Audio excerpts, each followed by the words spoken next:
Você já se sentiu discriminado e menosprezado pelo seu ofício, origem familiar ou classe social? Se sua resposta for sim, acredite, você não foi o primeiro. Os carrascos na Idade Média passavam ainda pior. Desde que homens e mulheres começaram a se organizar em comunidades, foi necessário ter leis que mantivessem o bom funcionamento da sociedade e a tranquilidade dos cidadãos. Portanto, quando alguém ousava desobedecer à lei, era necessário castigá-lo. E, por vezes, os métodos utilizados podiam ser muito cruéis. Entre os séculos V e XV, a necessidade de punir os supostos criminosos não diminuiu. Pelo contrário, tornou-se uma tarefa de grande importância dentro da sociedade, especialmente na Europa. Para as vilas e cidades medievais, era fundamental fazer cumprir a lei de maneira rigorosa. No entanto, muitos criminosos acabavam se tornando foras da lei, de modo que nunca podiam ser punidos. Por essa razão, quando as autoridades tinham a oportunidade de fazer justiça, os condenados recebiam penas exemplares. Isso ocorria para desmotivar todos aqueles que pensassem em desafiar a lei. No entanto, os homens que proferiam a sentença nem sempre estavam dispostos a sujar as mãos com sangue para cumpri-la. Nem todos tinham a integridade do grande Ned Stark. Por essa razão, as autoridades medievais viram necessário que outros fossem os responsáveis por cumprir as ordens de execução. Mas quem gostaria de se dedicar a matar criminosos? Podemos afirmar, sem medo de errar, que nenhuma criança na história disse: "Quando crescer, quero ser carrasco". E é verdade que a profissão de executar pessoas nunca foi bem vista pela sociedade. Mas isso não significa que na Idade Média não fosse necessária e até imprescindível. Devido à sua impopularidade, as pessoas não faziam fila para ser carrascos. Ou melhor, não havia uma longa lista de espera para ocupar a vaga de executor, homem do medo ou carnifex. Pois, ao contrário da crença popular, durante a maior parte da Idade Média, o termo carrasco não era de uso comum para se referir a esses indivíduos. Só em 1276, no direito municipal de Augsburg, o carrasco foi mencionado pela primeira vez. Apesar do repúdio popular a essa profissão, alguém precisava executar os condenados à morte. Por isso, em muitas regiões da Europa, foram implementadas formas um tanto controversas para escolher os encarregados de cumprir a lei. Como a maioria das pessoas via esse trabalho como algo indesejável, era comum que as autoridades locais pressionassem alguns profissionais, como os açougueiros, para que aceitassem pegar o machado. Mas, como isso nem sempre era possível, buscavam-se outras opções. Em cidades e vilarejos da Europa Central, o dever de matar o réu recaía sobre o adulto mais jovem da cidade. Isso é muito parecido com o método usado na Francônia, onde o encarregado de assumir a tarefa deveria ser o último recém-casado da localidade, pois assim pagava a dívida contraída ao ingressar na sociedade civil. Você sabe, essa de ter que pagar dívidas para a sociedade já existia na Idade Média. Mas todas essas formas de escolher o carrasco geravam um profundo repúdio social. Então, optou-se por maneiras mais práticas de manter o cargo sempre ocupado. Primeiramente, optou-se por que os deveres do carrasco fossem exercidos por réus condenados à morte. Sim, como você ouviu. Às vezes, um criminoso sentenciado podia salvar sua vida se aceitasse assumir o trabalho de carrasco. O que você faria se estivesse nessa situação? Deixe sua opinião nos comentários. Eu tenho certeza, antes de tudo, salvar o pescoço. Mas não cometa o erro de pensar que esse ofício era exclusivo para aqueles que buscavam evitar a forca. Embora fosse raro, também houve pessoas que se ofereceram voluntariamente para ocupar o papel de castigadores. Esses geralmente eram homens pobres, famintos, sem terras nem recursos. Para eles, tomar essa decisão era uma tentativa desesperada de sobreviver, já que o carrasco recebia salário, moradia e até alguns privilégios legais. Contudo, o custo social por se dedicar a matar pessoas era muito alto, tanto que, às vezes, as consequências atingiam até os familiares mais próximos. Filhos, netos e esposas dos carrascos costumavam sofrer marginalização social por causa desse ofício. O repúdio a essas pessoas era tão grande que, quando um carrasco morria ou se aposentava, obrigavam um dos homens da família a assumir o posto, pois ninguém que se considerasse limpo queria fazer esse trabalho.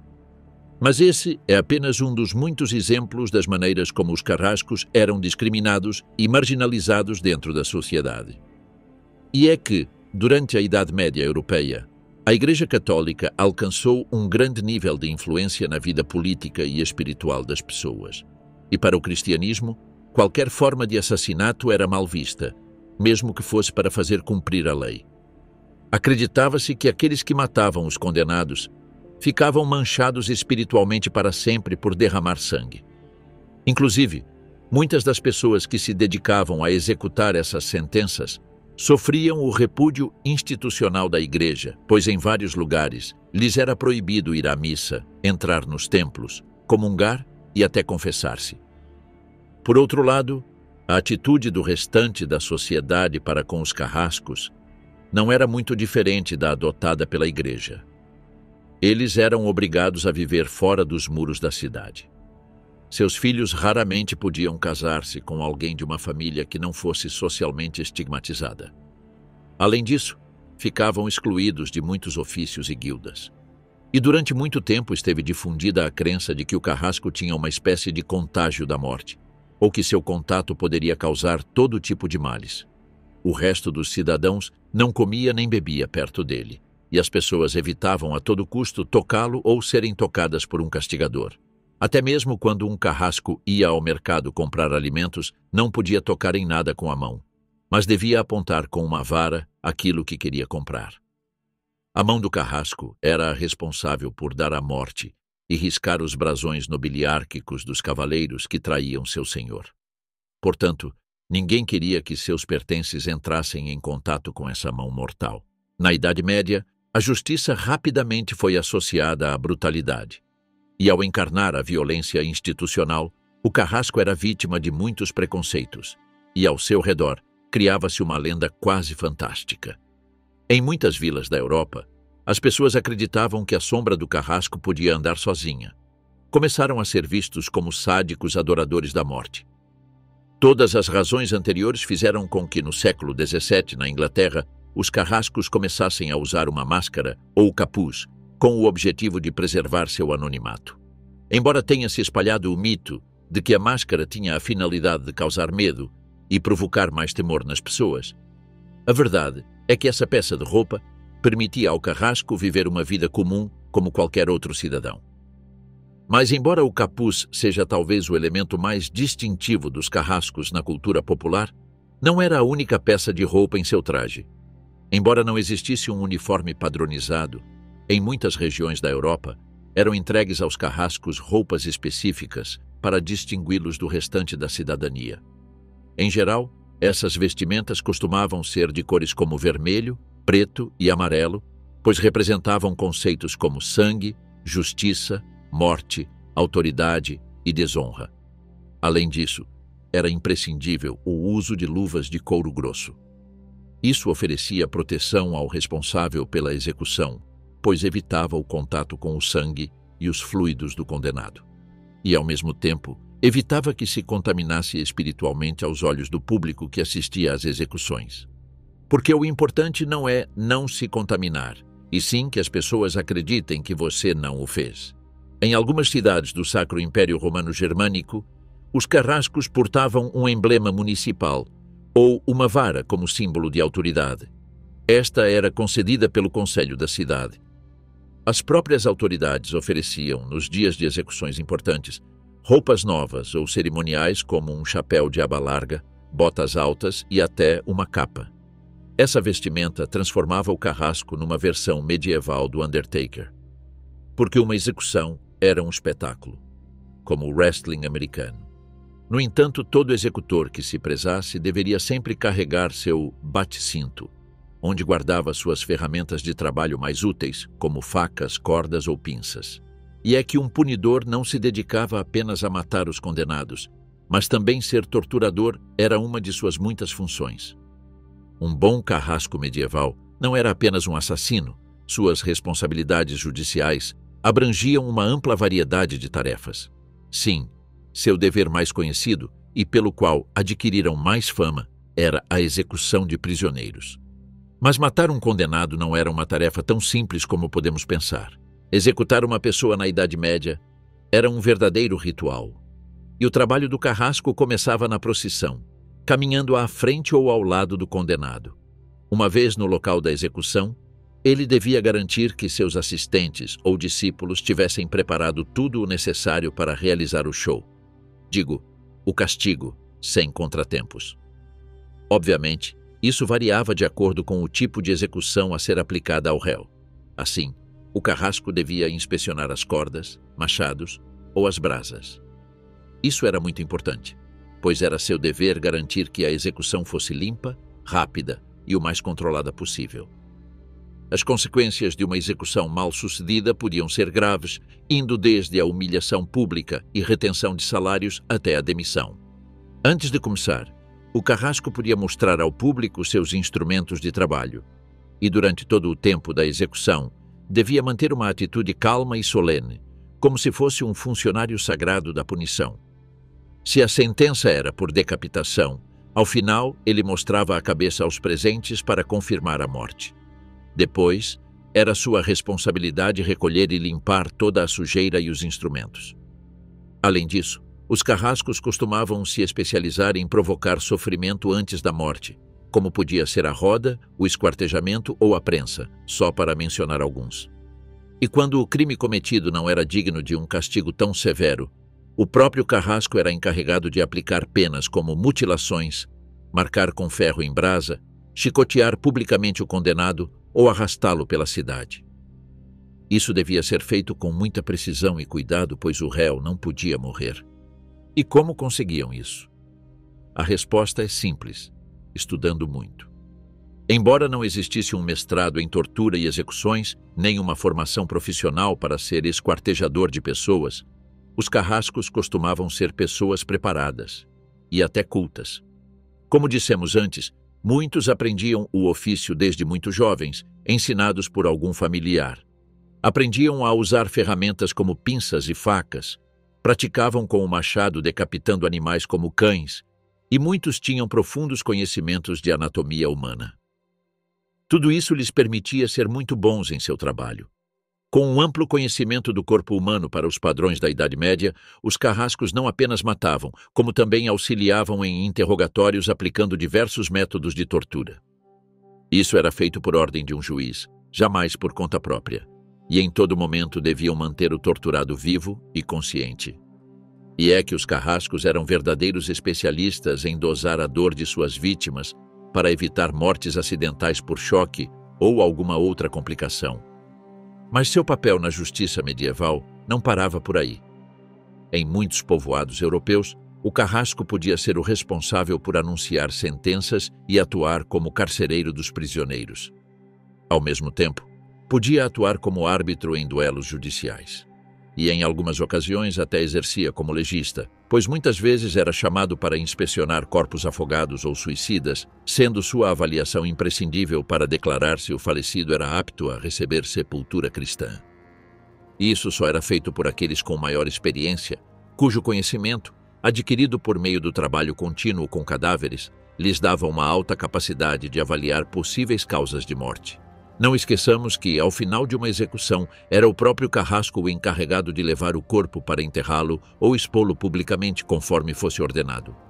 Mas, embora hoje em dia a figura do carrasco esteja estreitamente ligada à morte, ao assassinato e à violência, na Idade Média muitas vezes era a pessoa a quem se recorria para ser salvo. E como isso é possível? Simples. Muitos se viram obrigados a exercer tal ofício por pertencerem a uma linhagem familiar. Como mencionamos, sua formação incluía aprender habilidades como o uso de ferramentas e conhecimentos sobre as diferentes partes do corpo humano. Assim, motivados por ajudar as pessoas ao seu redor, e não apenas cortar-lhes a cabeça, alguns carrascos medievais exerceram a medicina. Ironias da vida, os mesmos vizinhos que os desprezavam recorriam a eles repetidas vezes para serem curados e encontrar alívio para suas dores. Dessa forma, os carrascos atuavam como arrancadores de dentes, cirurgiões de feridas, curandeiros de ossos quebrados e realizavam sangrias. Ou seja, os ortopedistas, traumatologistas, dentistas e cirurgiões atuais são os descendentes desses personagens sombrios. A história registra casos de carrascos como o francês Charles-Henri Sanson, que mantinha correspondência com médicos e cientistas para aperfeiçoar o uso da guilhotina. As relações entre carrascos e médicos costumavam ser positivas, pois muitas vezes, após a execução, os corpos terminavam em laboratórios e consultórios de anatomistas e doutores para estudo. Obviamente, isso acontecia depois de pagar uma quantia modesta ao encarregado de executar a vítima.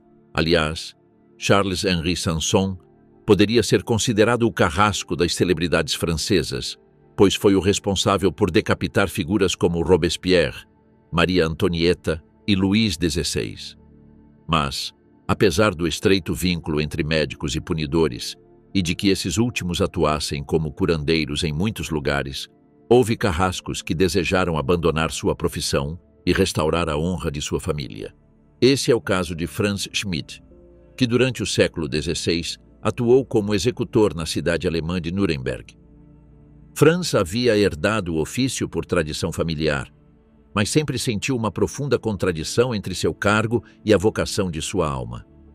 Aos 19 anos, praticou com um machado e várias abóboras, e chegou a decapitar um cachorro antes de ser nomeado oficialmente como carrasco profissional. A partir desse momento, Franz Schmidt tornou-se um especialista no corpo humano, executando 394 pessoas e participando de mais de 300 sessões de tortura judicial. Mas, ao mesmo tempo em que infligia dor em uns, dedicava sua vida a curar e ajudar outros.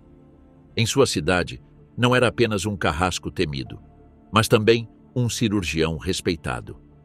Franz era uma pessoa metódica e registrava em seu diário cada execução, tortura e tratamento médico realizado, deixando claro o conflito interno e o isolamento social que sofria por sua condição de homem do medo. Finalmente, um dia cansou-se de matar criminosos e renunciou ao seu cargo para dedicar-se exclusivamente à prática da medicina. Mais tarde, conseguiu que o imperador restaurasse seu status de cidadão honrado.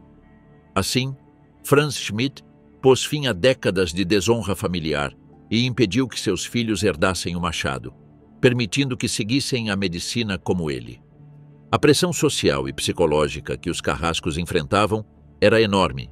Por isso, as autoridades políticas e religiosas ofereciam condições de trabalho muito vantajosas para a época àqueles dispostos a dedicar suas vidas a esse ofício. Obviamente, havia que haver algo de bom em decapitar pessoas. Para começar, os executores recebiam um salário oficial que era pago com os impostos dos cidadãos. Digo, com o dinheiro do conselho municipal, do rei ou da nobreza local. E como todo bom profissional, quanto melhor fosse em seu trabalho, mais ganhava por seus serviços. Esse salário podia aumentar de acordo com o número de execuções realizadas, se fossem múltiplas, públicas ou se tivessem alto grau de dificuldade. Também recebiam horas extras por torturar prisioneiros. E o melhor de tudo, em muitas vilas e cidades, estavam isentos de pagar impostos. O sonho de todo youtuber. A esse pagamento somavam-se outros benefícios. Por exemplo, muitos carrascos recebiam uma casa, que geralmente vinha com horta e estábulo. O ruim era que a casa costumava estar localizada nos arredores da cidade, mas, sendo gratuita, não reclamavam. Por outro lado, podiam portar armas mesmo quando isso era proibido para os demais cidadãos, e não podiam ser julgados por delitos menores. A tudo isso, somavam-se os negócios que os carrascos faziam com os subprodutos de seu trabalho. Boticários, alquimistas e médicos costumavam ser clientes frequentes dos carrascos, a quem compravam cadáveres, dentes, ossos e gordura humana. Os executores tinham direito preferencial sobre os pertences dos criminosos que executavam. Isso incluía as roupas do condenado, suas armas e ferramentas, e até mesmo suas terras, embora isso último fosse mais raro. Além disso, muitas famílias preocupadas subornavam os carrascos para que não fizessem seus entes queridos sofrerem mais do que o necessário, ou para que a execução fosse o mais rápida possível. Também pagavam para recuperar o corpo ou para garantir que tivesse um enterro digno. Na França, os carrascos eram fundamentais para o Estado e podiam encarregar-se da arrecadação de impostos entre as classes mais marginalizadas e até administrar casas de jogos. Inclusive, tinham direito a uma parte do que era vendido nos mercados. Em muitas regiões, os carrascos funcionavam como uma empresa. A maldição social que significava ocupar esse cargo precisava ser compensada com muitos benefícios econômicos, exceto para aqueles que trabalhavam em vilarejos ou comunidades pequenas. Esses, diante da escassez de trabalho, precisavam também atuar como açougueiros ou médicos para garantir uma renda maior. No entanto, os carrascos das cidades e centros urbanos maiores levavam um estilo de vida confortável, desfrutando de luxos obtidos com suor e sangue, especialmente sangue. O exemplo mais notável seria o já mencionado Henri Sanson. O grande Sanson parisiense demonstrou ser um excelente profissional e também um defensor dos direitos dos carrascos. Foi ele quem conseguiu acabar com o ostracismo sofrido pelos carrascos e suas famílias. Vestido com seu uniforme vermelho, Sanson dedicou-se a aperfeiçoar a guilhotina como método de execução. Isso lhe permitiu ser muito produtivo, chegando a realizar cerca de 3.000 execuções. Um número nada desprezível que lhe garantiu grandes benefícios econômicos, tanto durante o regime monárquico quanto na Revolução Francesa. Sanson viveu com luxos para sua época. Tinha cavalos, empregados, e seu nome era conhecido em toda a França, embora também despertasse terror. Por fim, com o passar dos anos, o aumento do desemprego e a precariedade econômica fizeram com que muitas pessoas letradas, como professores, médicos e advogados, passassem a atuar como carrascos, pois ganhavam mais dinheiro. E você, abriria um OnlyFans?